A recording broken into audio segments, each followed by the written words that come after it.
Welcome back to Connect and Convert. This is producer Boomer with part 2 of Dennis and Leah's conversation with Gordon Wilson.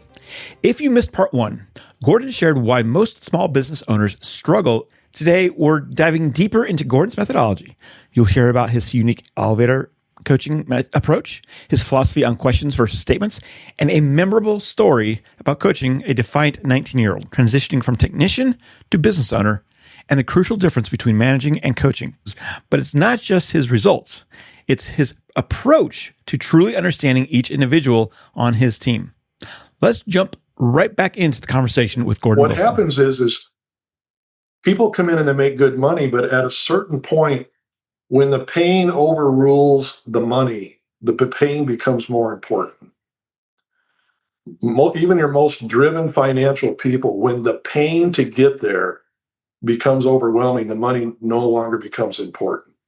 And they move on to the next, looking for that place where someone actually gives a crap that they're there, that actually someone cares about what's going on in their life, why they have the issues they have, what's holding them back. Most managers never get into those conversations. I do. Yeah, that is very true. In fact, that's kind of a taboo area for some people, right? That we leave that personal stuff at the door when we come to the office. That's personal and this is business, and they don't meet. Gordon says, no, that's not true. Talk about how that works. Well, because everybody brings their personal to work every day. I mean, there's no way you can get around it. I mean, because I got to know my team, I can tell when somebody walks in the door and go, oh, you and the old lady get into it again last night? No, I mean, I'm serious. But guess what that does? If you know that about your people, and it's not like I go personally digging for it, you have to have a way to let people, just like a customer, feel comfortable enough to open up to you. Correct. Just like a customer, you're building that trust and that rapport with them. It's the same way with the people. And once they learn that, it snaps them right back because they know it's like, yeah, okay, I know Gordon's going to get all over my case. You know, let's get your head screwed on now, or he's going to pull the calls off me today. And I'll go, you're absolutely correct. So let's sit down, let's talk about it, and let's get your head screwed on right. I've pulled calls off of people on the way out there when they've come off their last call because they were just in a bad mood. The customer just got to them, irritated them. And I told them, until you get your head screwed on right, I'm not sending you to the next call. Interesting. I'm just not. Interesting. So how does that come across sometimes to people? Is it too personal? Is it invading their privacy? I mean, how does that work?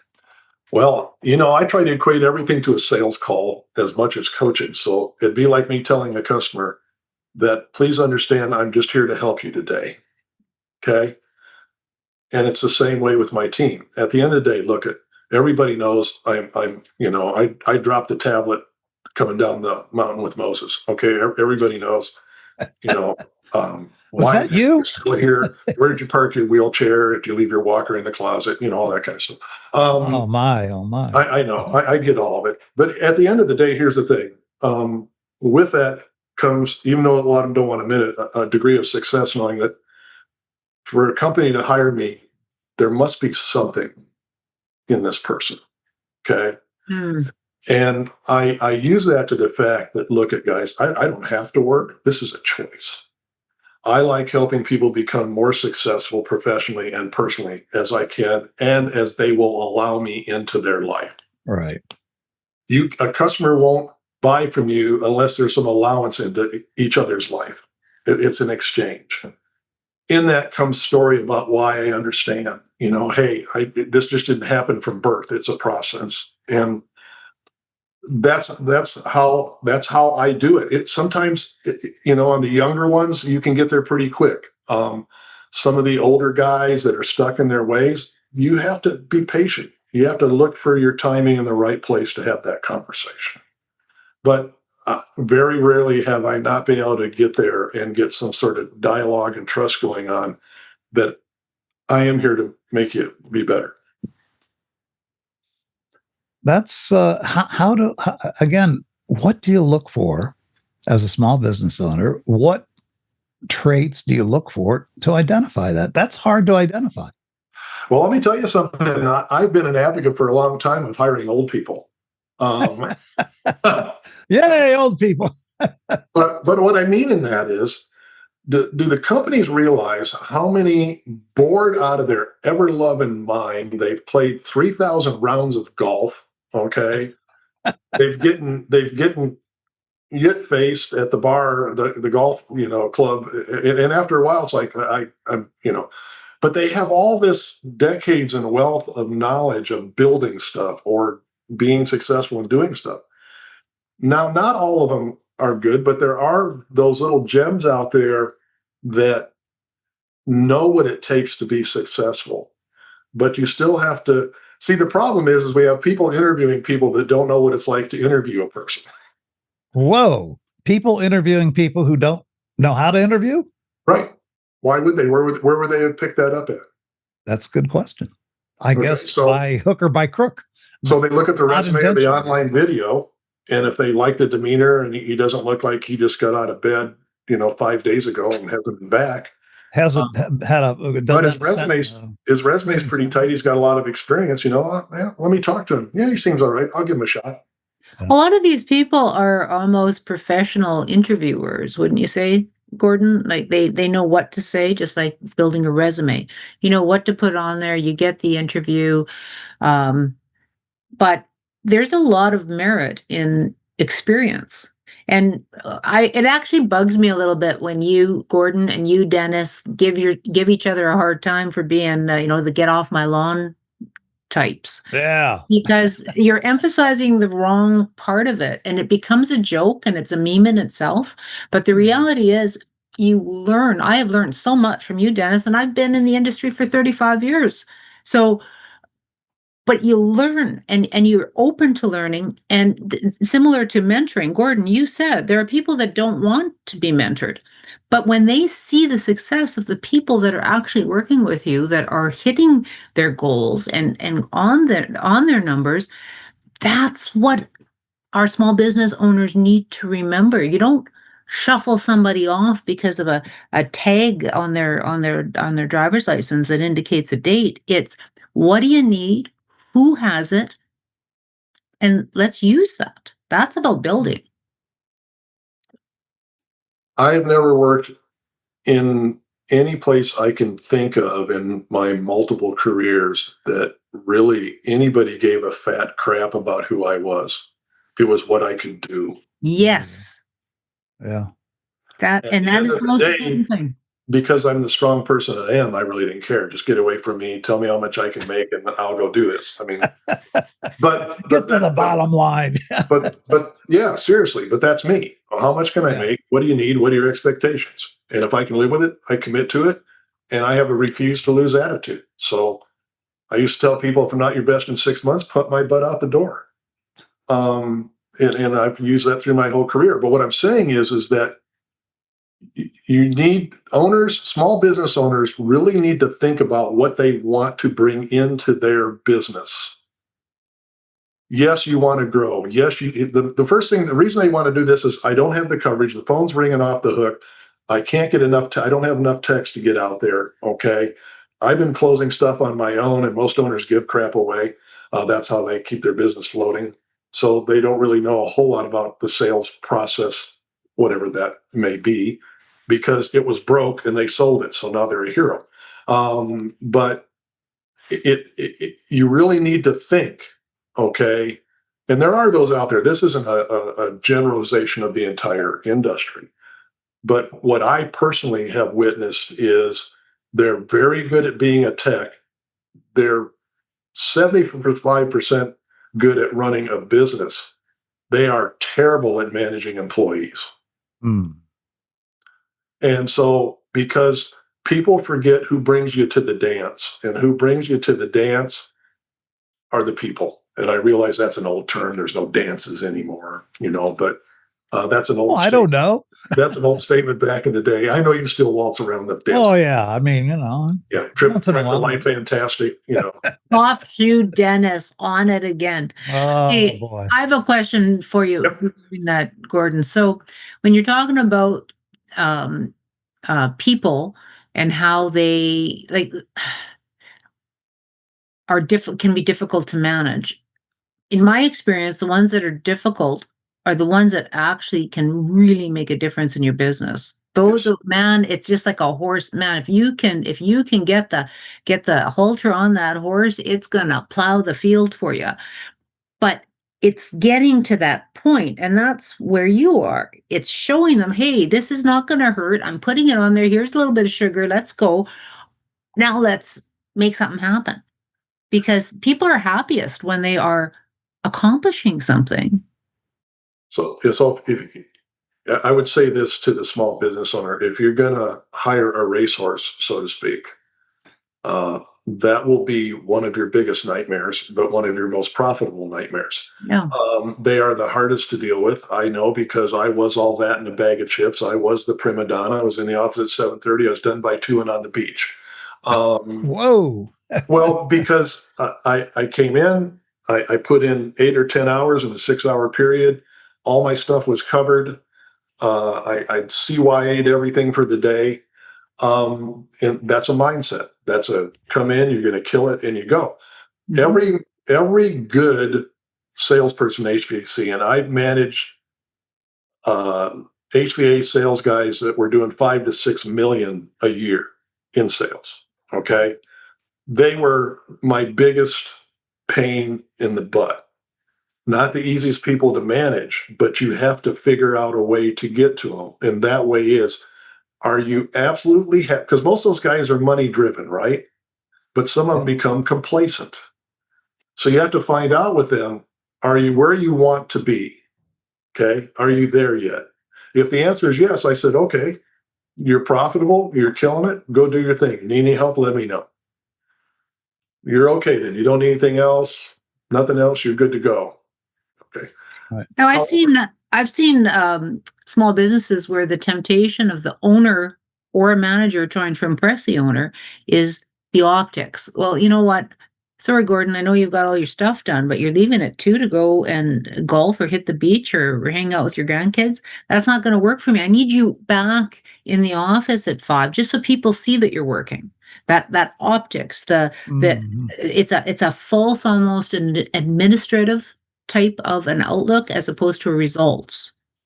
well, in the sales I was in, I didn't have to be in the office. I was in there in the morning, and I should be out on the street most of the time. By the Yeah. way, my manager always knew what was going on. Okay. I never left him out of the equation. Right. Right. Okay. But do you just want me to sit here and look at my computer for 3 hours? What is it you'd like me to do? But what the point is most of those people are still driven to make more. They want more. Okay. So how long have you been stuck in this particular area in sales? I can help you get that extra 10% in there. Are you interested in that? It's kind of like a sale to a customer. Hey, if I Mhm. can increase your productivity, okay, would you be interested in that? And would you give me the time? Okay. Some of it may be hard for you to understand, but at the end of the day, I will get you there if you will allow me. Once you find that hot button, Yeah. right? Mm-hmm. And that's the Gordon magic, as I understand it. That you pride yourself on finding what's important to the people you coach. Where a lot of coaches have a template and say, okay, this is coaching 101. We do A, B, C, D, E, no matter who it is. This is what we do. That's not what Gordon does, the way I understand it. Well, I like to say I manage a team, I coach to the individual. Right. Okay. To the uppers, I manage a team. To me, I coach to the Coach the individual, and individual. every one of my people have different needs in their life, are different places in their life, have different things going on in their life, and I understand most all of those. And it becomes very helpful when you're coaching someone if you know what's going on with them. Now, here's what a lot of people are saying: I don't have time to do that. I got enough going on. I don't have time to worry about what's going on in somebody's life that's going to make them not want to sell or do something. Okay, There well, you fine. go. You get what you're asking for. That's a mindset that'll kill your business. And you can Interesting. keep hiring people and circulating people and hiring people because you're not taking time to find out what's going on with the people that you have that you just fired. You Mm. fired him because he wasn't productive. Why wasn't he productive? Because you threw him a manual, you threw him watch some videos for 12 hours. Send him to tech school and throw him out on the street. Do you know anything about him? What does he want? What does he need? No, he just needs to go out and do this. This is what we taught him to do. And that's a lot of the mindset out there. And it's a killer. Yeah. You know, one of my, again, pet peeve topics is this very topic. When particularly new managers, when someone is not performing up to standard, the first response is, well, they just need a kick in the ass. They need a shove. They're not motivated. They can do this, but they're not doing it. They're just lazy. Okay. That's the first response. Guess what I found out? I made that mistake as that 26-year-old manager. Some fool decided I was capable of managing at that young age. I wasn't, but I figured it out. And you know what? It's usually not motivation. It's ability. They don't have the confidence in that skill that we assume, oh, everybody knows how to do that. No, they don't. They don't know how to do it. And if they don't feel confident in doing that thing that you need them to do, they won't do it. They won't look like a fool in front of their clients and others.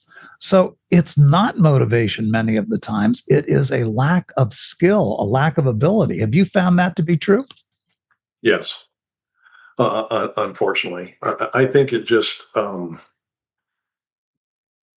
was thinking about this interview beforehand, and it's like, I know sometimes I say things that I can just hear some of the managers I've worked for in the past going, yeah, Gordon does all this gobbledygook. Okay. Do I have time for like a 3-minute story? Yes. Okay. When I was in the industry it was a high-end digital print industry for 31 years. And I had 7 states and overlaid about 200 some odd people. And we had a new product release going on in Nevada. And so I had 45 salespeople, managers, VP, regionals all sitting there. And I had this product sitting up on the stage up here. And I explained what it was, bent, puckered, peeled, did all this kind of stuff. And then I got off that. And then I walked to the front of the stage and I go, who here's made $100,000? Now understand this, back in the 90s, 100 grand meant something. Now I can't go to McDonald's. But but what I'm saying is that certain hands went up. And it was kind of weird, that not all the hands went up. And it's like, so who would like to make $100,000? And not all the hands went up again, and I paid attention to who those were. But what happened is that's where I put myself out there that, look, if you want to make 100 grand, I fly in on Wednesday morning every week. I leave Friday morning. I want to be booked from the time I get off the plane till the time I leave, and I will get you to 100 grand. And that take a lot of seat time in the car. But while I'm in the car, I'm finding out where this guy's mindset is and where his head's at. How can I get this guy to perform? Now, I got all the bags of goodies and golden nuggets and sells this and sales that and how to overcome and objections. I got that whole bag I carry around all the time. Right. But it doesn't do good to pull that stuff out of the bag if it's not going to be received properly. So just a short story. And by the way, those people were my references for probably 20 years. That I've taken them from 35, 45,000 a year to over 100, 150, 200,000. Now, I'm curious about the ones that didn't put their hand up, Gordon. Because I went to the managers and I said, you need to bring these people in. And obviously, if you don't want to make 100 grand in this particular business, why are you even here? Yeah. I mean, because the minimum product we sold was 75,000 up to 4.5, 5 million. Wow. So did a bunch of them leave? Did a bunch of them kind of nobody leaves believing you? No. It turned out very well because of that method and that process. And this isn't braggadocious, but I became #1 regional manager in the country in 6 months and remained there at a 289% closing average, which remained 6 months after I resigned. Wow. Bravo. That's not braggadocious. That is, those are hard and fast pieces of evidence that this is what you do and it works, and the buy-in of the people, because you can't pull somebody towards that. You got to walk with them. It's kind of funny because just in the last 5 years, every company I've been at, I've gotten the numbers up, but it's not like I'm doing anything miraculous. It's just getting the people to know that they got somebody in their corner that understands, that's been there, that's done it. And then I'm going to help you do better. I mean, if you don't want to do better, then fine, but it's kind of amazing if you get people to understand that someone's there to help them and someone's there to nurture them or listen to their biatches. And I don't know what I can say or not, but I'm trying to be HR friendly. No. But what we don't have an HR. I can sit. What? Yeah. Yes, we don't have an HR. I can sit Anything there. goes. I can sit there and watch my numbers, come up after about 3, 4, 5, or 6 months. And it's not like I did anything bizarre. Yes, I do training and I help people on what I call the more finesse side of selling, the inter parts of the processes, the little golden nuggets that take you over the top on a call, and building the report stuff. I mean, along with doing that, but it's just a matter of, it's amazing. Even grown men like to know someone gets them or is there for them. And I'm also very huge on accolades. My phone beeps all the time. Every time somebody closes something, I get a beep. Man, I'm immediately on there saying, good job, bud. Congratulations. Good for you. Yeah. And everybody likes that. I've said to people that are in their 50s and 60s that have worked for me, I said, man, I'm really proud of you. What an incredible continuation with Gordon Wilson. We heard about his elevator coaching philosophy, his preference for questions over statements, and that story about the 19-year-old who went from being offended a top performer. Gordon's insights about treating team members as individuals and taking the sales stigma off the table are particularly powerful for small business owners. Now, in part 3 is where Gordon opens up about what drives him and as a coach, his thoughts on hiring experienced versus inexperienced salespeople, and managing different generations in the workplace. Plus, his surprising answer about what he'd do if he could start over at 32. Don't miss this compelling conclusion next week. This is Producer Boomer from Connect and Convert.